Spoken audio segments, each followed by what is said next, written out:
Bapak Kepala Sekolah SMP Negeri 1 Kranggan, yang saya hormati Bapak Ibu Guru serta karyawan tata usaha SMP Negeri 1 Kranggan, serta teman-teman yang seperjuangan yang saya sayangi dan saya banggakan.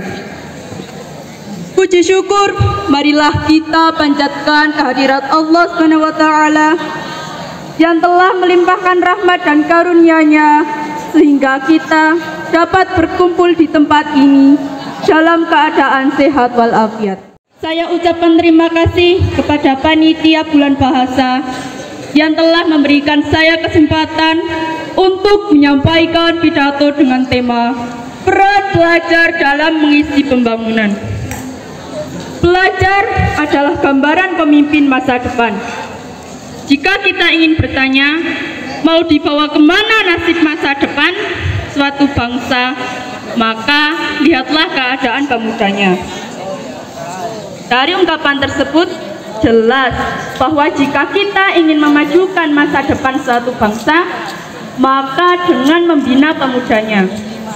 Dan sebaliknya, jika kita ingin menghancurkan sebuah bangsa, tidak perlu mengangkat senjata untuk berperang, namun cukup dengan menghancurkan pemudanya saja, maka kelak bangsa akan hancur dengan sendirinya. Teman-teman pelajar seperjuangan, mari kita lihat diri kita. Mari kita tengok teman-teman sekeliling kita. Mudah-mudahan kita yang ada di sini tidak termasuk bagian dari teman-teman kita yang sudah terjangkiti oleh virus pelajar yang sangat berbahaya, yaitu virus hura-hura.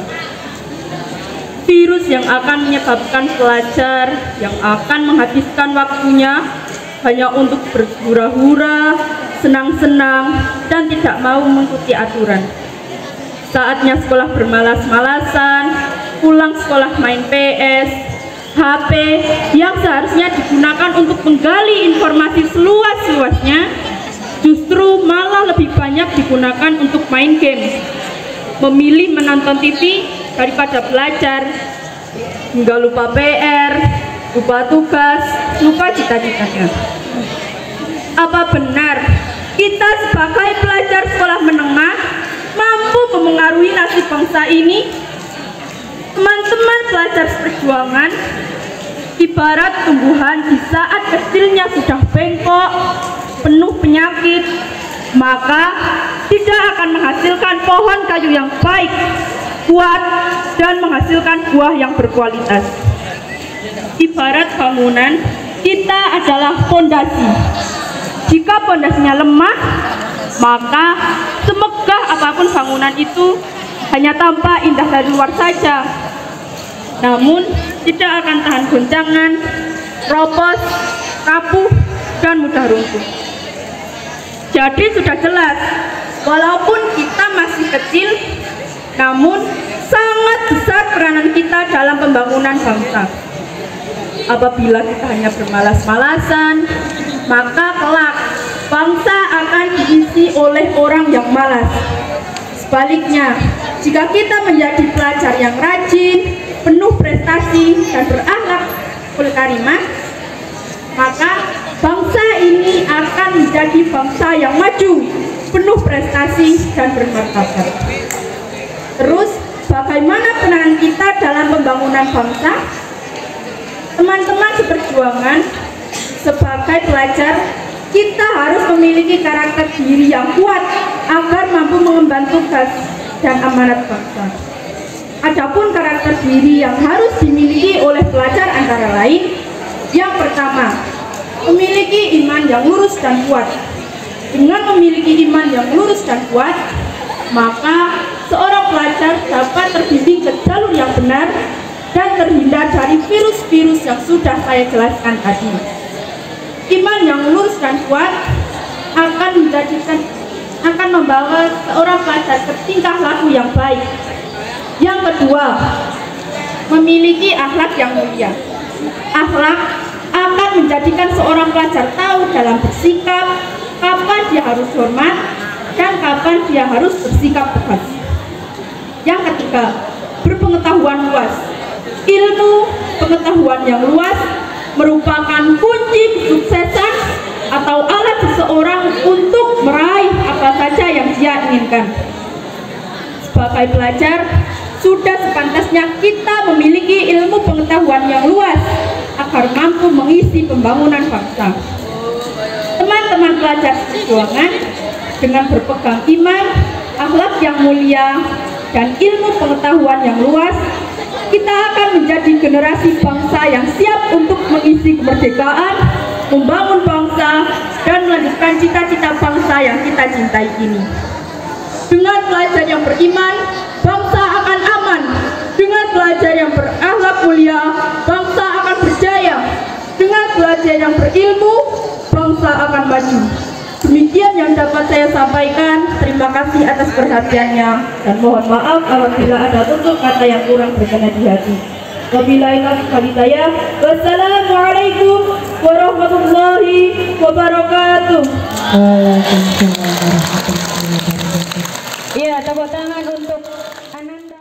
Ya, nanti akan diisi dengan lomba-lomba seperti apa yang tadi sudah disampaikan oleh Bu Rini sebagai Ketua Panitia. Terima kasih pada Bapak Ibu yang tergabung dalam panitia. Alhamdulillah, kita nanti akan melaksanakan sesuai dengan jadwal yang sudah. Anak-anakku sudah siap dengan perlombaan, ya. Tim perwakilan dari tiap kelas, saya dengar kemarin sudah berlatih terus, ya. Bahkan ada yang sampai sore karena hari Kamis saya ke sekolah pukul 16 itu masih ada anak-anak yang berkegiatan berlatih.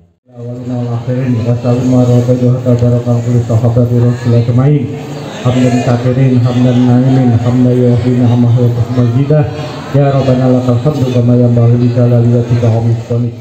Warahmatullahi wabarakatuh. Bangun Pemuda-Pemudi Indonesia, karya Ihsan Saputra. Terlalu lama kita tertidur pulas pada pangkuan ibu pertiwi yang kian lelah. Berjuta mimpi kandas sebelum cinta, tersita kawanan bapak negara bangsa. Masihkah tersimpan dalam hati atau terngiang dalam telinga sumpah pemuda yang dulu mengenal, mempersatukan pemuda-pemudi bangsa ini bahwa kita adalah satu bangsa, satu bahasa, satu tanah air Indonesia. Lantas, mengapa pertikaian masih berlaga antar sesama? Apa karena kita lupa sampai kita bangga saat memenggal kepala saudara hanya untuk ambisi semata? Sepantasnya mengabdi, bukan mencuri guna memperkarya diri. Sepantasnya berkorban, bukan mengorbankan negeri untuk kepentingan sendiri. Wahai pemuda-pemudi bangsa, mari tengok sejarah.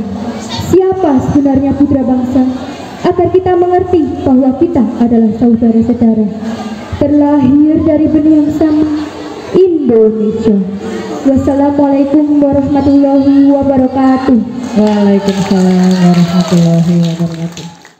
Warahmatullahi wabarakatuh. Sumpah para bocah, karya Eki Yanwar Elvani. Bukanlah kata-kata hampa yang terlontar, bukan pula kalimat kosong tanpa nalar. Mereka telah mengikatkan jiwa-jiwa dengan penuh sadar. Satukan perbedaan dalam kebutuhan ikrar.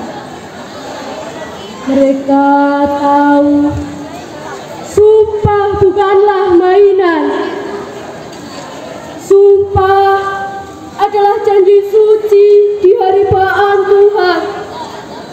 Namun para pemimpin itu, kamu lihatlah, bermainkan sumpah tak ubahnya seperti bocah.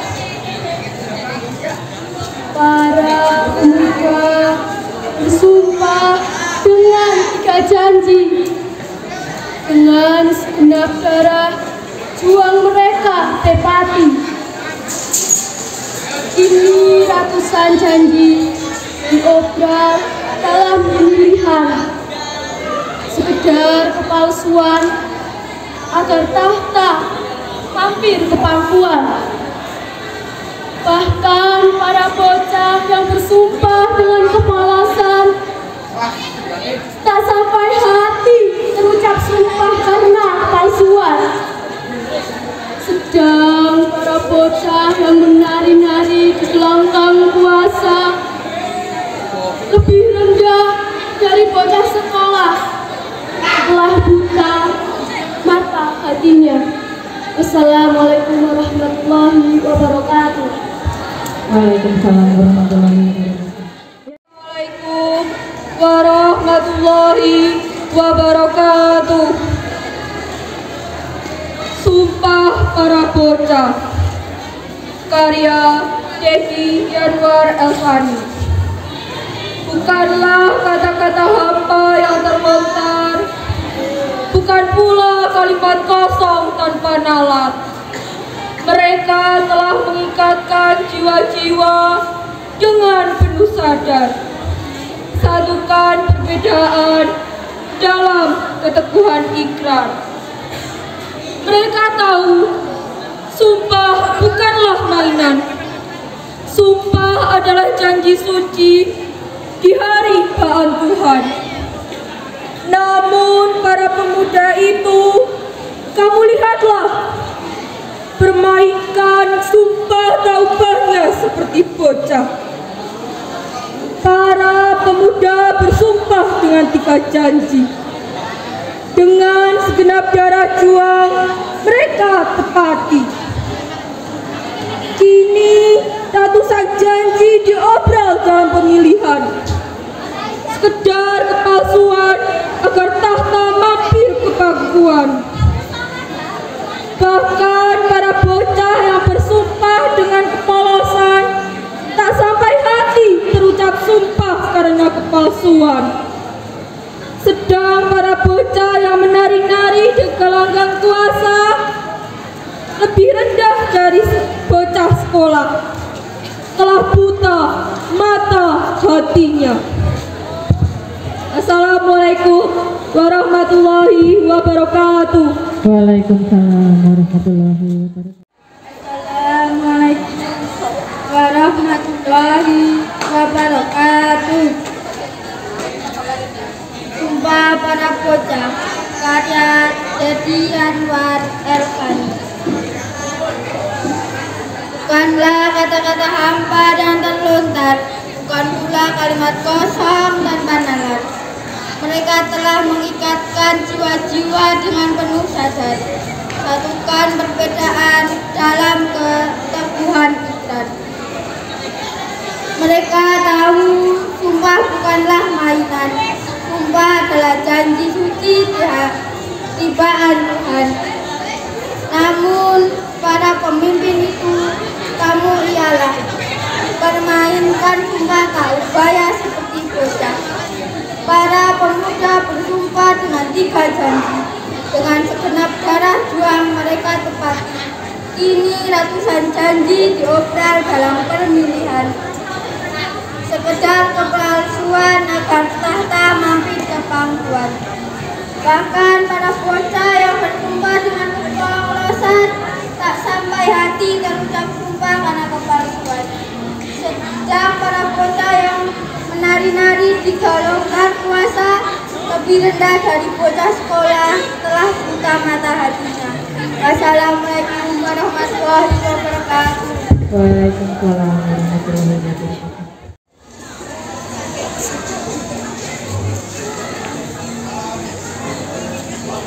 Bangun pemuda-pemudi Indonesia. Buah karya Ihsan Saputra.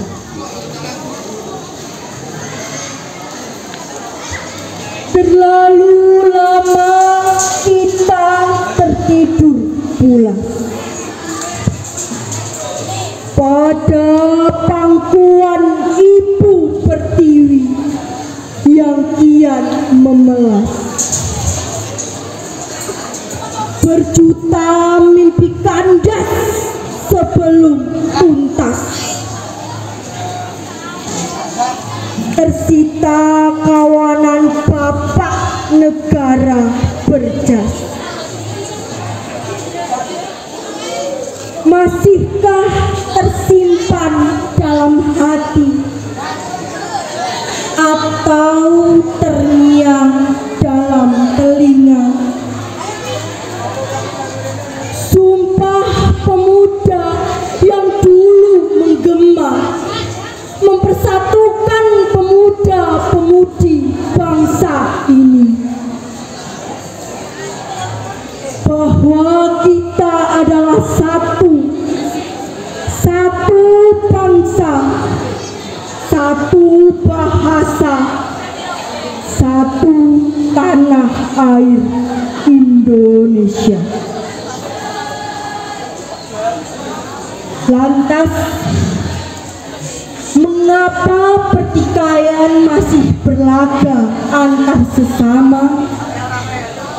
Apa karena kita lupa sampai kita bangga saat memenggal kepala saudara hanya untuk ambisi semata? Sepantasnya mengabdi, bukan mencuri guna memperkaya diri. Sepantasnya berkorban, bukan mengorbankan negeri untuk kepentingan sendiri. Wahai pemuda-pemudi bangsa, mari tengok sejarah siapa sebenarnya putra bangsa, agar kita mengerti bahwa kita adalah saudara sejarah, terlahir dari benih yang sama, Indonesia. Ya, tepuk tangan untuk Ananda. Assalamualaikum warahmatullahi wabarakatuh. Terlalu lama kita tertidur pulas pada pangkuan Ibu Pertiwi yang kian memelas. Berjuta mimpi kandas sebelum tuntas. Tersita kawanan bapak negara berjas. Masihkah tersimpan dalam hati atau terngiang dalam telinga sumpah pemuda yang dulu menggema, mempersatukan pemuda-pemudi bangsa ini, bahwa kita adalah satu bangsa, satu bahasa, satu tanah air Indonesia. Lantas, mengapa pertikaian masih berlaga bersama? Apa karena kita lupa sampai kita bangga saat memenggal kepala saudara hanya untuk ambisi semata? Pantasnya mengabdi, bukan mencuri guna memperkaya diri. Pantasnya berkorban, bukan mengorbankan negeri untuk kepentingan sendiri. Wahai pemuda-pemudi bangsa, mari tengok sejarah putra-putra bangsa, agar kita mengerti bahwa kita adalah saudara-saudara terlahir dari benih yang sama, Indonesia. Wassalamualaikum warahmatullahi wabarakatuh. Waalaikumsalam warahmatullahi wabarakatuh. Ya, tepuk tangan untuk Ananda. Assalamualaikum warahmatullahi wabarakatuh. Sumpah para bocah, karya Pedi Yatmar Elfani.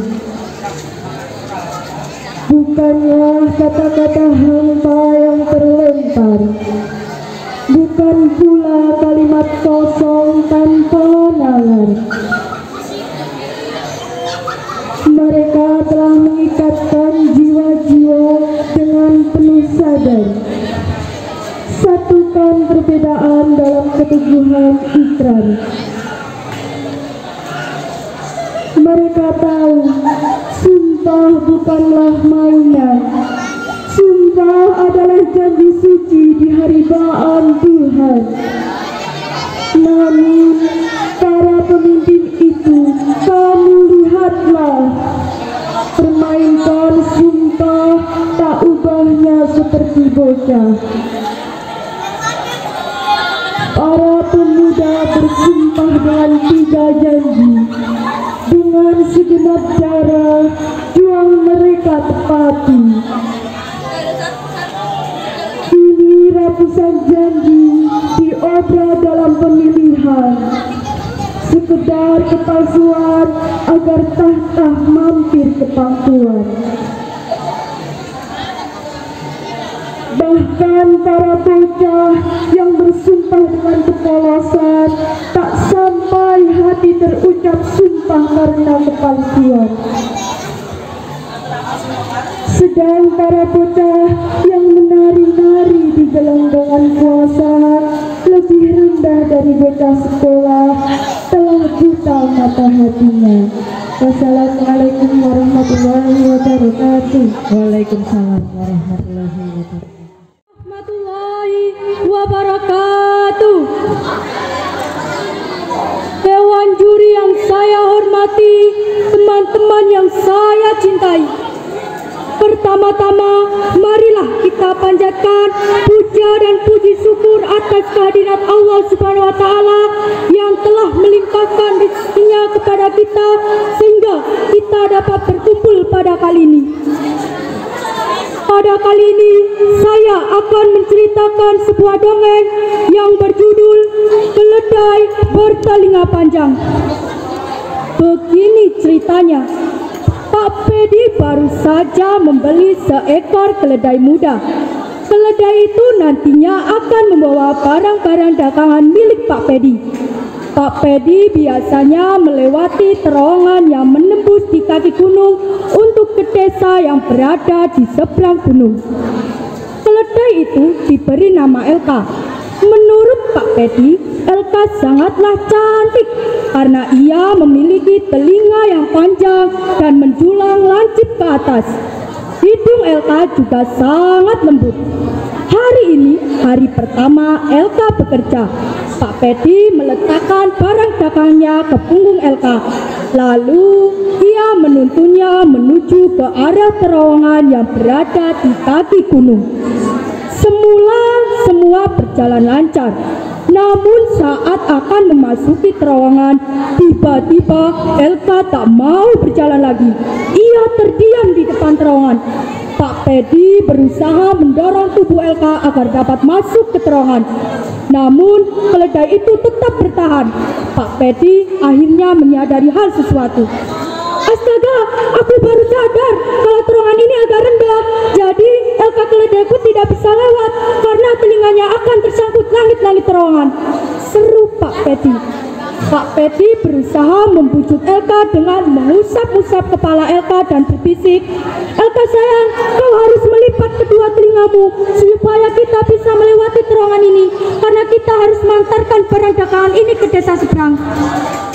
Namun sayangnya keledai itu tetaplah sangat keras kepala. Ia tak mau mendengarkan perintah Pak Pedi. Ia tetap berdiri dengan telinganya yang tegak ke atas. Ia sama sekali tak mau menekuk telinga indahnya. Pak Pedi sangat bingung. Ia berpikir sejenak dan akhirnya mendapatkan ide. Ia membuka barang dagangannya dan mencari sesuatu. Akhirnya Pak Pedi menemukan sebuah alat pahat. Ia lalu mulai bekerja. Pak Pedi memahat 2 cekukan alur di langit-langit. Kedua alur itu cukup untuk dilewati kedua telinga Elka. Belum lama Pak Pedi bekerja, tiba-tiba datanglah seorang polisi. Maaf Pak Pedi, Bapak tidak boleh sembarangan memahat terowongan. Ini pelanggaran hukum. Bapak telah merusak sarana kepentingan umum, ucap Pak polisi. Pak Pedi sangat bingung karena ia dituduh melanggar hukum. Elka keledaiku tidak bisa lewat. Saya cuma membuat 2 cekukan alur di langit-langit supaya telinga Elka bisa lewat. Pak polisi sangat bingung apa yang ia harus lakukan untuk membantu Pak Pedi. Akhirnya Pak polisi mendapatkan ide. Pak Pedi, apakah Bapak punya skop? Kalau punya skop, lebih baik Bapak menggali tanah menggunakan skop. Ketebalan kalinya secukupnya saja, supaya ada ceruk sampai di ujung terowongan. Jadi Elka bisa lewat tanpa harus melipat kedua telinganya. Namun pemikiran Pak Pedi betul-betul sederhana. Ia malah cemberut dan mengerutu. Kenapa saya harus menggali tanam untuk dibuat ceruk? Apakah Pak polisi tidak melihat yang panjang itu telinganya, bukan kakinya? Pak polisi tak mau membuang waktu. Ia tak peduli apa yang dipikirkan Pak Pedi. Pak polisi segera membuat ceruk sampai di ujung terowongan. Pak Pedi pun terpaksa membantunya. Beberapa saat kemudian pekerjaan mereka selesai. Elka pun bisa melewati terowongan itu dengan membawa barang dagangnya. Walaupun begitu, Pak Pedi tetap tidak mengerti mengapa Elka bisa lewat tanpa harus melipat kedua telinganya. Padahal yang panjang adalah telinganya, bukan kakinya. Sekian cerita yang bisa saya sampaikan. Mohon maaf bila ada tutur kata yang kurang berkenan. Billahi taufiq wal hidayah. Wassalamualaikum warahmatullahi wabarakatuh. Waalaikumsalam warahmatullahi wabarakatuh. Ya, tepuk tangan untuk Anggi.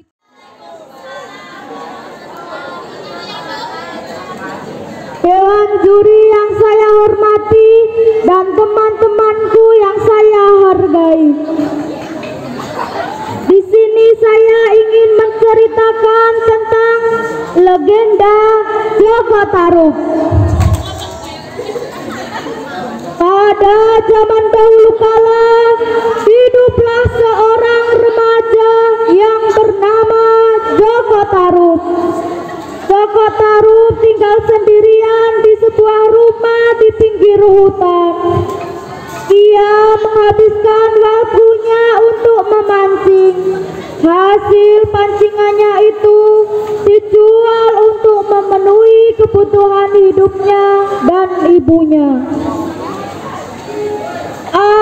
Biarkan aku memancing di sana. Pasti tidak ada orang yang berani memancing di sana. Tak selang berapa lama, akhirnya Joko Tarub sampai tujuan untuk ia memancing. Tanpa membuang waktu, akhirnya Joko Tarub pun melemparkan kailnya. Tak berapa lama, Joko Tarub dikejutkan dengan 7 warna yang melengkung di langit. 7 warna itu mendarat di ujung tempat ia memancing. Ternyata itu adalah seorang bidadari yang turun dari kayangan. Joko Tarub pun penasaran. Joko Tarub ingin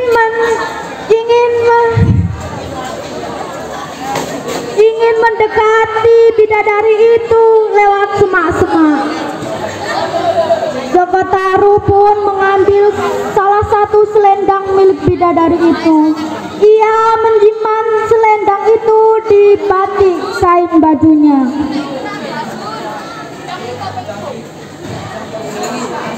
Waktu makin bidadari makin lelah bermain air. Akhirnya bidadari itu memutuskan ingin pulang.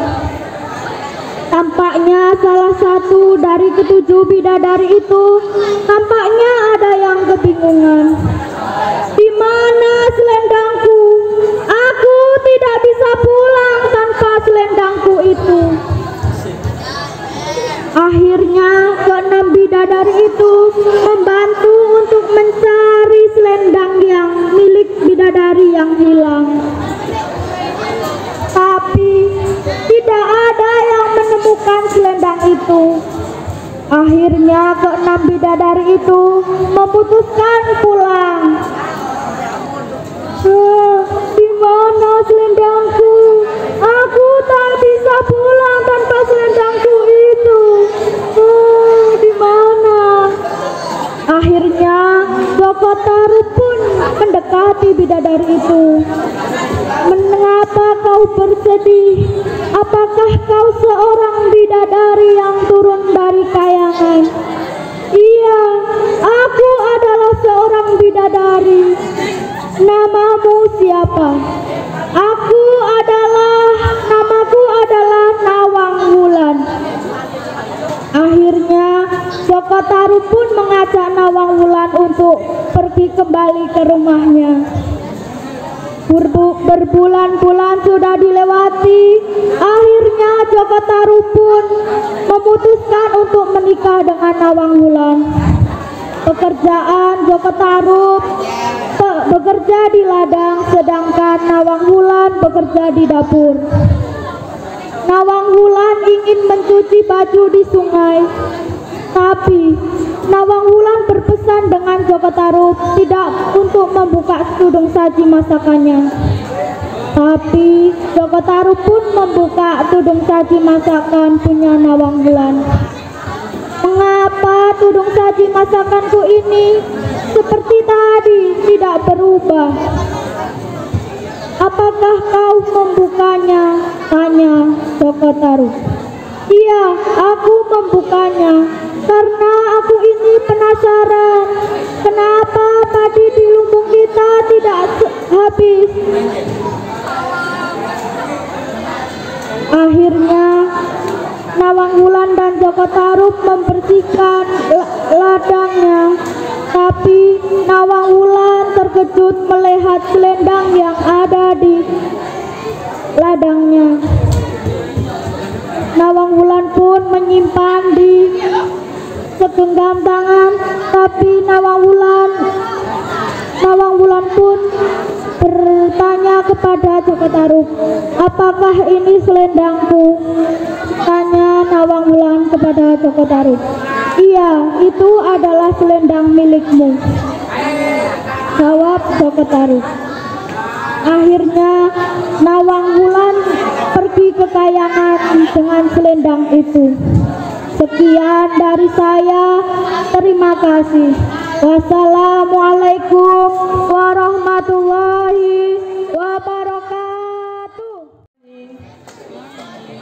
Respected teachers and my beloved friends, I would like to express my gratitude to all of you who present here for giving me this opportunity to standing here. Speaking on the topic is keeping the environment in school. First of all, let us all give thanks to the Almighty for giving us His blessing, so that we all can be here together in good hope. Ladies and gentlemen, environment is a place where living things live in this world. In addition, human life cannot be spread from its environment. Therefore, we must keep our environment so that we can live comfortably in it. To protect the environment, we must maintain the cleanliness, because cleanliness is a reflection of healthy environment. Keeping the environment can be started from small things, like dispose waste in place, cleaning our home, and much more. Ladies and gentlemen, currently, the awareness to maintain cleanliness of the environment is very concerning. We are so indifferent to the cleanliness of our environment that can be seen from our school environment.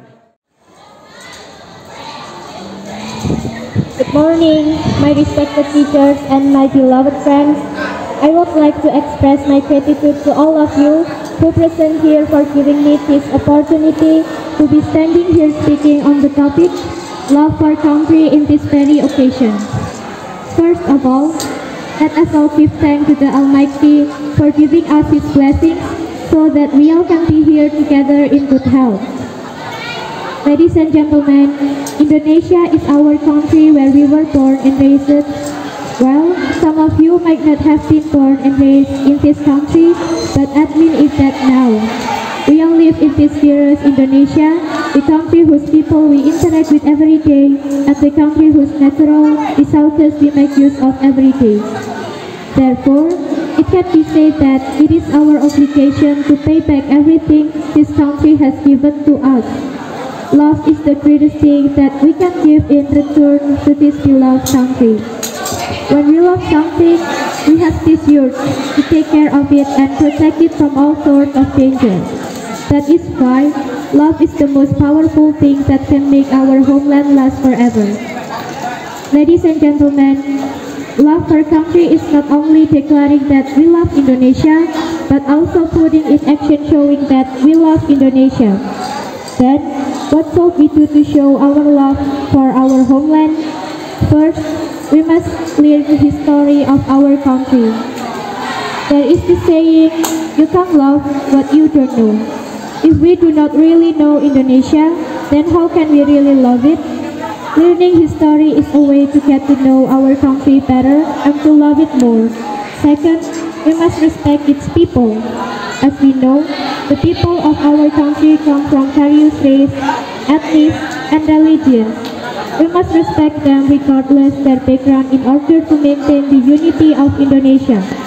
Third, we must use our rights and to obligation as citizens, such as participating in elections, obeying regulations, and so forth.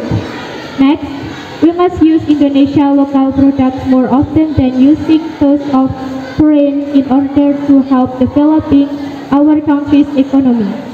Last but not least, we must properly communicate with Indonesian language and our traditional language in daily life to preserve them. Ladies and gentlemen, this is the end of my speech. Thank you for your time and attention. I hope it has made you realize that it is important to love our homeland, but it is more important to show our love for the homeland through our action. Wassalamualaikum warahmatullahi wabarakatuh. Waalaikumsalam warahmatullahi wabarakatuh.